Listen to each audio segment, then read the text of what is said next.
अंधभक्ति से कुछ नहीं होता, चमचागिरी से भी। बैरिस्टर असदुद्दीन ओवैसी में संसद में दहाड़, एक सेकंड बात सुनिए, आप मत बोलिए, आप उनको बोलना जो बोलना। बैरिस्टर असदुद्दीन ओवैसी साहब ने संसद में चीख चीख के कहा कि नरेंद्र मोदी संसद में आके अपनी बात को रखे, चाइना के ऊपर बात करे, मणिपुर के ऊपर बात करे, लेकिन अगर वो बात करते हैं तो इजराइल की बात करते हैं, पाकिस्तान की बात करते हैं। अरे भाई हिंदुस्तान कहीं से बयान आता है, सर तन से जुदा के नारे लग जाते हैं, ये संवैधानिक वो चल रहा है। 1993 में रातों रात भगाए जाते हैं, संवैधानिक वो है नहीं। ये सुनिए संवैधानिक है ये। आप कह रहे हो, एक कहता है गजवाए हिंद करेंगे, ये संवैधानिक है। ये कहते हैं, कई लोग कहते हैं कि 15 मिनट के लिए पुलिस हटा लो, हम देख लेंगे हिंदुओं के, संवैधानिक है। नहीं, उनका विरोध कहाँ हुआ, कहाँ विरोध हुआ? वो बिरयानी शाहीन बाग में खा लिया, सुनिए, वो बिरयानी शाहीन में खा लिया, पर यहाँ क्यों नहीं खाया? क्योंकि 1993 में क्यों नहीं खाया, वहाँ के लिए क्यों नहीं खाया? पर क्या आप अभी भैया ने बोले ना कि इंदिरा गांधी गरीबी हटाओ का नारा दिया था, ठीक है ना? अभी बताइए, अभी 2023 में इस करंट सीजन में बताइए कौन सा गरीबी कौन सा हट गया है? क्या हमारे जो प्राइम मिनिस्टर है, भारतीय जनता पार्टी है, क्या उन्होंने गरीबी हटा दी है? अगर गरीबी हटाते तो आज सड़कों पे कोई भीख नहीं मांग रहा होता, आज कोई रोजगार, अगर कोई युवा रोजगार होता वो आज बेरोजगार नहीं होता। आज जितने भी प्राइवेट सेक्टर में अगर हर एक युवा, अगर मान लीजिए अगर सुविधा होता, यहाँ पे जॉब होते, यहाँ पे आप युवा को बढ़कर यहाँ पे बढ़ावा मिलता, तो आज युवा इस तरह भटक नहीं पा रहे होते। लेकिन रही बात यहाँ पे मुद्दा भैया ने बताए हुए थे, गरीबी हटाओ का, ये गरीबी का सिलसिला पहले भी था और आज भी है। क्योंकि मैं बता रहा हूँ, जब हमारे राहुल गांधी जी यानी कांग्रेस की सरकार थी, उस समय यहाँ पे जो रोजगारी का जो आया था वो यहाँ पे 2+ में था। लेकिन अभी 2023 का अगर गूगल पे डिस्ट्रीब्यूट कीजिए तो बेरोजगारी का दर जो कम हुआ है, यानी बहुत ही यहाँ पे मतलब बड़ा नहीं है, कमी आ रही है, कमी। लेकिन मैं आपको बेरोजगारी का एक मुद्दा, जो भाई साहब कह रहे हैं बेरोजगारी बहुत है। जब कांग्रेस की सरकार थी, देश में भ्रष्टाचार, बेरोजगार, महिलाओं का उत्पीड़न, ये सब चरम पर था। आज बेरोजगारी घटी है, आंकड़े आप देख सकते हो।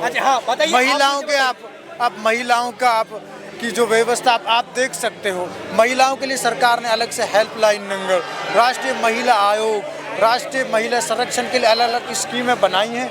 और उसके बाद यूथ स्कीम्स के लिए, अब युवाओं के संरक्षण के लिए बनाए कि आज रेप हो रहे हैं भाई, यही स्कीम है। इतने आज इतने हमारे स्कीम बनाए हुए हैं कि आज कोई एक लड़की अगर यहाँ पे सही रास्ते पे चले, उनके साथ रेप हो जा रहे हैं और इसके सरकार हमारे तक मतलब ऊप तक भी नहीं बोले, कोई यहाँ पे टिप्पणी भी नहीं करे।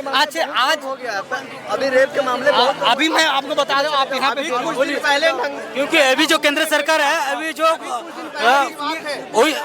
अभी की सरकार है, अभी यहाँ पे देखिए, एक औरत को नंगे इसी तरह पूरे पब्लिक के नज़र में होकर उसको पैदल इसे चलाया गया था, नंगा, मतलब पूरी तरह से उसको नंगा। किसका बात कर रहे हैं? यहाँ पे मैं कर्नाटक नहीं मणिपुर की बात कर रहे हैं बारे में जी। इस तरह सिलसिला हुआ था लड़के को लेकर और एक औरत को लेकर। क्या वहाँ पे हमारे प्राइम मिनिस्टर यहाँ पे टिप्पणी किए थे? सिर्फ क्या बोले हुए थे, एक वर्ड रखने के लिए, एक अपने राजनीतिक मुद्दा रखने के लिए कि हम इस चीज़ को लेकर यहाँ पे खुश नहीं है। आपत्तिजनक सुविधाएं यहाँ पे मतलब आपत्तिजनक। देखिए, महिला सुरक्षा का जो मामला है उसमें मैं सबसे बड़ा पॉइंट मानता हूँ शिक्षा का। शिक्षा में दोनों ही नहीं था, अभी एनईपी आया है, इससे ये जरूर हुआ है कि हाँ भाई आप अपने हिसाब के कोर्स पढ़ के अच्छा कर सकते हो। तो जब तक शिक्षा अच्छी नहीं होगी, महिला सुरक्षा कहीं नहीं होगी। पहले लोगों को बढ़िया संस्कार दो, पढ़ाओ और उनका स्टैंडर्ड अच्छा करो, उसके बाद ही होगा दोनों पे। चाहे आप मणिपुर वाला ले लो, चाहे ये सब जो आरक्षण होता है, जिनका भी मुद्दा होता है, उसमें सीधा सा पॉइंट ये है कि आरक्षण को और इनको सबको सिस्टमेटिक करेंगे ना, तब तक कुछ नहीं होगा। योजना सब बढ़िया चलाते हैं, बट सिस्टम में नहीं आएगी ना, तब तक कुछ नहीं होगा। सिस्टम सही करने की जरूरत है। आप चाहे मणिपुर केस ले लो, चाहे राजस्थान केस ले लो, चाहे कोई सा।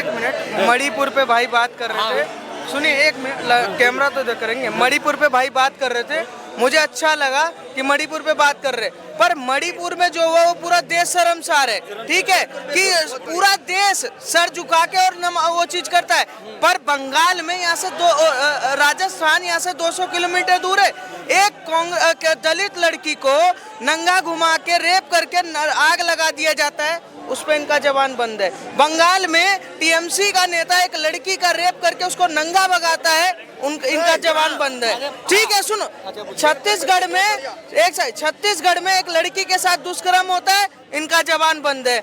बिहार में यही कांड होता है, इनका जबान बंद है। मोनोप्लेंट्स कहाँ सेट हो रहा है? मणिपुर।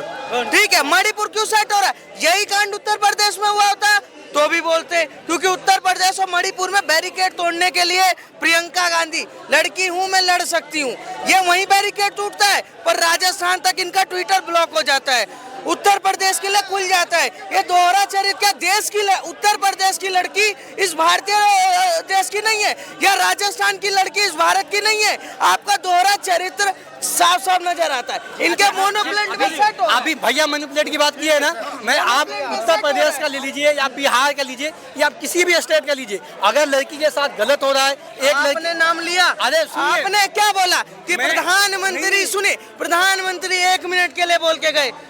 राहुल गांधी संसद में खड़े होकर क्या कह रहे हैं कि क्या नाम है, मणिपुर में 3 मिनट का भाषण दिया, उसके बाद पांव के तेल की बात कर रहे हैं कि हमारे पांव में भारत जोड़ो यात्रा में इतना दर्द था कि हम शिलाजीत का तेल लगा रहे थे, हम ये कर रहे थे, वो कर रहे थे। कितनी देर कौन सिंपैथी गेन कर रहा है? आप राजनीति कर रहे हो देश की बेटी के साथ, आप राजनीति कर रहे हो देश के बेटी के साथ। कौन है ये बताइए मुझे। अरे सत्ता में जो है ना, उसने मणिपुर सीधा कर दिया। 1993 में मणिपुर में क्या हुआ था? 1993 में मणिपुर में क्या हुआ था? 1993 का जो क्या हुआ था? जो 1993 में जो भी मणिपुर में हुआ था, क्या हुआ था? क्या हुआ था? गलत आपने क्या हुआ था? वहाँ पे भी लड़की, क्या हुआ था? पहले बताओ क्या हुआ था? मैं बता रहा हूँ, औरतों के साथ वहाँ पे हिंसा नहीं हुआ था। मैं बता रहा हूँ, 2 वहाँ पर समाज है, एक है मैत्री समाज और एक है दूसरा समाज, और वो जो दूसरा वाला समाज है वो मेमार और यहाँ से घुसपैठिया आए, पहाड़ी इलाके पे रहते हैं। ठीक है, आए, अब ड्रग्स का वहाँ तस्करी चलता है, पूरा मामला सुन लो, ड्रग्स का सारा मामला है। अब जो मैत्री समाज है वो अपने हक की लड़ाई किस बात का लड़ रहा है कि उनको आरक्षण 1975 में इंदिरा गांधी आती है तो दे देती है, उनका आरक्षण छीन के उनको आरक्षण दे देती है। सुप्रीम कोर्ट में केस चलता है, वो सुप्रीम कोर्ट में केस जीते हैं 2022 या 23 में, सुनिए 2022-23 में। ठीक है, जब 2022-23 में जीते हैं तो वही मैत्री समाज पे जो पहाड़ पे बैठा हुआ जो घुसपैठिया समाज है वो हमला करता है, और किसके साथ हुआ? उसको सजा मिली।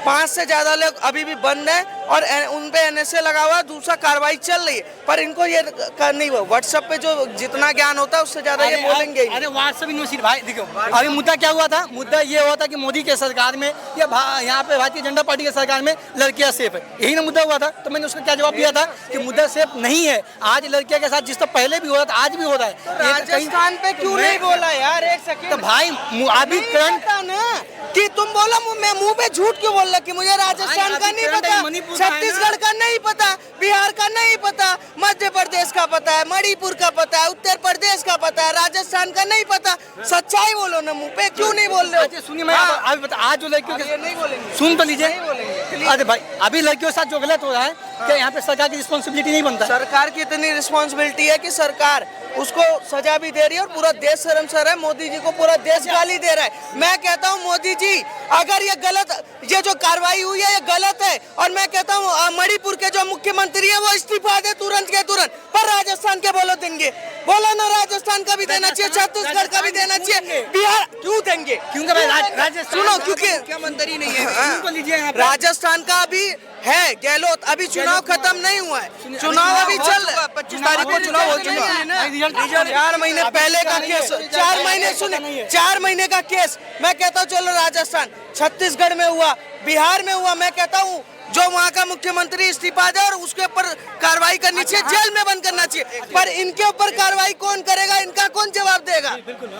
देखिए, राजस्थान का मामला है, वहाँ कांग्रेस की सरकार थी, वहाँ नासिर और जुनैद की हत्या हो जाती है, कांग्रेस सरकार बिल्कुल एकदम खामोश, और उन्हें पकड़ने में भी वो नाकाम रही। उसके बाद मुद्दा आता है मणिपुर का। मणिपुर में मोदी जी ने बिल्कुल भी वहाँ उनकी निगाह नहीं गई। अगर उनकी निगाह जाती है सर आप कैसे कह सकते हैं? एक सेकंड आप, मैं इनसे बात कर रहा हूँ, आप मुझसे बात मत करो। मोदी जी की अगर निगाह जाती है तो इजराइल, इटली में पड़े पीछे- चाइना हिंदुस्तान की जमीन पे कब्जा कर लेता है। अच्छा चाइना, बात सुनिए सर आप में, चाइना हिंदुस्तान की जमीन पे कब्जा कर लेता है, मोदी जी को नहीं पता लगता। अभी ये ऑफिशियल आप मेरी बात सुन लिए, एक सेकंड, आप मेरी बात सुनिए, आप बात कर रहे हैं। अनऑफिशियली बात कर रहे हैं, सीधा सीधा। देखिए ये राहुल गांधी हो या मोदी हो, राहुल गांधी ने ज्यादा लूटा और मोदी जी ने कुछ वक्त से लूट रहे हैं, बाकी हमारे देश को दोनों ने ही लूटा है। अच्छा आप जो कह रहे हैं कि जो चाइना ने इंडिया का जमीन को लूटा, तो आपको इसका कौन सा जमीन आप बताएंगे? लद्दाख के एरिया का कितना जमीन 100 किलोमीटर अंदर आ गए।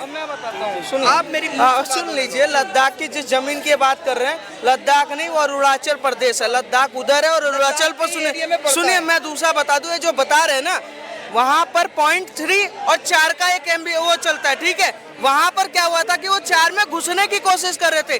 बिहार रेजिमेंट के जो सैनिक आर्मी थे ना, उन्होंने लात मार मार के उनको 3 में ढकेला। 1 इंच की जो जमीन होती है ना, वो नहीं हो जो पंडित जवाहरलाल नेहरू लोकसभा में खड़े हुए के कहते हैं कि बंजर जमीन था छोड़ दो। नरेंद्र मोदी वो आदमी नहीं है जो 370 हटा के अगर भारत में कश्मीर को जोड़ सकते हैं तो क्या 1 इंच की जमीन जाने देंगे? मैं कहता हूँ कांग्रेस के पार्टी ने बोला, ये भी बोल रहे प्रूफ के साथ दे कि कितनी जमीन गई, क्योंकि 3 और 4 के जो बीच की दूरी है वो टोटल क्या नाम है 2.5 किलोमीटर की है। अब 2.5 किलोमीटर में 100 किलोमीटर की बता रहे। इतनी मानसिकता गिरी हुई है कि देश की जमीन है, बिना फालतू में उनको वो तो कहेंगे देश तुम्हारे देश वाले ही बोल रहे हैं, कैमरे पे तुम्हारे देश वाले ही बोल रहे हैं। सच अभी जी मैं बोल रहा हूँ, देखो अंधभक्ति से कुछ नहीं होता, चमचागिरी से भी। बैरिस्टर असदुद्दीन ओवैसी में संसद में दहाड़, एक सेकंड बात सुनिए, आप मत बोलिए, आप उनको बोलना जो बोलना। बैरिस्टर असदुद्दीन ओवैसी साहब ने संसद में चीख चीख के कहा कि नरेंद्र मोदी संसद में आके अपनी बात को रखे, चाइना के ऊपर बात करे, मणिपुर के ऊपर बात करे, लेकिन अगर वो बात करते हैं तो इजराइल की बात करते हैं, पाकिस्तान की बात करते हैं। अरे भाई हिंदुस्तान को तो देख लो, हिंदुस्तान कहाँ जा रहा है, लेकिन कहाँ जा रहा है जी। इसके लिए संसद में भी कहा गया था कि सबको जो गठबंधन अलायंस को भी कहा गया था कि आगे संसद में बात करने के लिए, लेकिन उस समय में जो हंगामा कहा गया, जो बायकॉट कर दिया उसके बारे में आप क्या कहेंगे? आप बात कर रहे हो मुझसे, ये बात कर रहे हैं? नहीं मैं कर रहा हूँ, मैं बात कर रहा हम हूँ। भी करेंगे भाई, जनता है, हम भी करेंगे। सवाल गलत नहीं, पाकिस्तान का दर्द उठ रहा है, इजराइल का दर्द उठ रहा है, पर हम अपने देश की जमीन पे झूठा कब्जा का वो मुहर लगवा देंगे। असुरुद्दीन ओवैसी का भाई क्या कहता है कि 15 मिनट के लिए पुलिस हटा दो, हम देख लेंगे हिंदुओं को क्या करना है क्या नहीं। भैया क्या कर लेगा वो, क्या कर लेगा वो उन्होंने बोला बिल्कुल गलत बात है। उसके ऊपर वो जेल गए, जेल गए, कार्रवाई हुई, वो जेल हो गए 2 महीने और कई साल तक उन पे मुकदमा चला। हम गलत के साथ कभी नहीं है, सही के साथ भी नहीं है। नहीं, कौन है सही, कौन है सही? 1993 में रातों रात कश्मीरी पंडित भगाए जाए थे, कहाँ टेंट लगा के बिरयानी खाई थी तुमने, मुझे जरा बताना। ठीक है, केरल में सुनो, केरल में 30,000 लड़कियों का लव जिहाद हो गया, कहाँ टेंट लगा के तुमने बिरयानी खाई? नहीं, अब भागेंगे, सुनते जाओ। इस देश में मुस्लिम पर्सनल लॉ बोर्ड बना हुआ है, उस पर चर्चा कर लो। असंवैधानिक वक्फ बोर्ड बना हुआ है, असंवैधानिक है, उस पर चर्चा कर लो। मैं कहता हूँ इस देश में मुस्लिम पर्सनल लॉ बोर्ड है, हिंदू पर्सनल लॉ बोर्ड क्यों नहीं है? सिख पर्सनल लॉ बोर्ड क्यों नहीं है? ईसाई पर्सनल लॉ बोर्ड क्यों नहीं है? अगर वक्फ बोर्ड है तो हिंदू वक्फ बोर्ड क्यों नहीं है? ये क्या, अरे बजरंग दल और वो वक्फ बोर्ड अलग है क्यों? मैं अभी बात पर्सनल लॉ की बात कर रहे हैं ना, आप बताइए आर्टिकल, हमारा संविधान को क्या आर्टिकल 19 क्या सिखाता है हमको? क्या कि इस सिखाता है? देश में जो भी रह रहा है, चाहे वो हिंदू, के मुस्लिम, नारे। सिख, ईसाई, सबको एकता है, यानी उसको अधिकार दिया गया है कि वो अपनी स्पेशल अधिकार दिया गया 1975 में, रातों रात संविधान में अनुच्छेद में संशोधन करके मुस्लिम पर्सनल लॉ बोर्ड बना दो, अनुच्छेद में संशोधन करके वक्फ बोर्ड बना दो। सुनो, वक्फ बोर्ड बना दो तो क्या ये सुनिए, अल्पसंख्यक, एक सेकंड, अल्पसंख्यक क्या मुसलमान नहीं है, ईसाई नहीं है क्या, सिख नहीं है क्या, बौद्ध नहीं है क्या, जैन नहीं है क्या? उनके अल्पसंख्यक के वक्त बोर्ड कहाँ चले गए? मतलब स्पेशल ट्रीटमेंट इनको क्यों, इनको स्पेशल ट्रीटमेंट क्यों, बाकी को क्यों नहीं दिया, क्यों दिया गया? आज मैं बता रहा हूँ, देखिए अभी अल्पसंख्यक की बात की है, आप बताइए, मैं बता रहा हूँ कि हमारा जो संविधान है, हम संविधान को सब मानते हैं। संविधान में एक एक चीज़ जो बताई गई है उस सबको हम रिस्पेक्ट करते हैं, उस सबको इज्जत करते हैं ना। तो मैं बता रहा हूँ जो संविधान में बताई गई है हम उसको इज्जत करते हैं, तो उस पर हम चल क्यों नहीं रहे? कहाँ चल रहे हो? आज मैं बता रहा हूँ, सुन बता रहा हूँ, आज आप बताइए, आज मैं बता रहा हूँ कि देखिए आज आप सिर्फ पर्सनल लॉ वो कहीं से बयान आता है, सर तन से जुदा के नारे लग जाते हैं, ये संवैधानिक वो चल रहा है। 1993 में रातों रात भगाए जाते हैं, संवैधानिक हुआ है? नहीं, ये सुनिए, सुनिए, संवैधानिक है ये। आप कह रहे हो, एक कहता है गजवाए हिंद करेंगे, ये संवैधानिक है। ये कहते हैं, कई लोग कहते हैं कि 15 मिनट के लिए पुलिस हटा लो, हम देख लेंगे इन लोग, संवैधानिक है? नहीं नहीं, उनका विरोध कहाँ हुआ? कहाँ विरोध हुआ? वो बिरयानी शाहीन बाग में खा लिया, सुनिए, वो बिरयानी शाहीन बाग में खा लिया, पर यहाँ क्यों नहीं खाया? क्योंकि 1993 में क्यों नहीं खाया? वहाँ के लिए क्यों नहीं खाया? पर क्या अब एजेंडे में सर तन से जुदा के नारे लगे? मुझे बताओ किसका ये ट्विटर? मुझे बताइए, अभी एक मुस्लिम को किसी को मार के खत्म कर दिया जाए, क्या बोला जा रहा है? जय श्री राम। कौन खत्म हो रहा है? अरे भाई आप टीवी देखते हैं, एक वीडियो दिखाओ, एक नाम बताओ, मैं 4 बताता हूँ। कन्हैया कुमार, राजस्थान में 3 दिन पहले की बात बताता हूँ। एक बस कंडक्टर एक लड़की को, उत्तर प्रदेश में एक लड़की को बचाने के चक्कर में वहाँ का एक जिहादी, कटार होता है, कटार जिससे काटते हैं, ठीक है, उससे उसका गला काट देता है, गला काट देता है और कहता है पता नहीं क्या उर्दू में बोलता है। वो वीडियो पूरा इंसा वो तो यूपी सरकार ने गोली मारी, एनकाउंटर कर दिया। ये 3 दिन का सबसे बड़ा है। ये कहता है कि संवैधानिक है ये, सरतन से जुदा का। वहाँ पर अल्लाह अकबर करके गला काट रहे हो, वहाँ अल्लाह अकबर करके कह रहे हो कि ये तलवार, सुने, ये तलवार प्रधानमंत्री के गले तक जाएगा। मतलब नारे कन्हैया कुमार में सुना, कन्हैया कुमार में सुना, शाहीन बाग में सुना, शाहीन बाग में सुना, नूह में सुना, जाफराबाद में सुना, 1993 में सुना कि अपनी लड़कियों को और औरतों को छोड़ के चले जाओ, नहीं तो तुम सारे मारे जाओगे। अल्लाह अकबर ही था। मैं बताइए।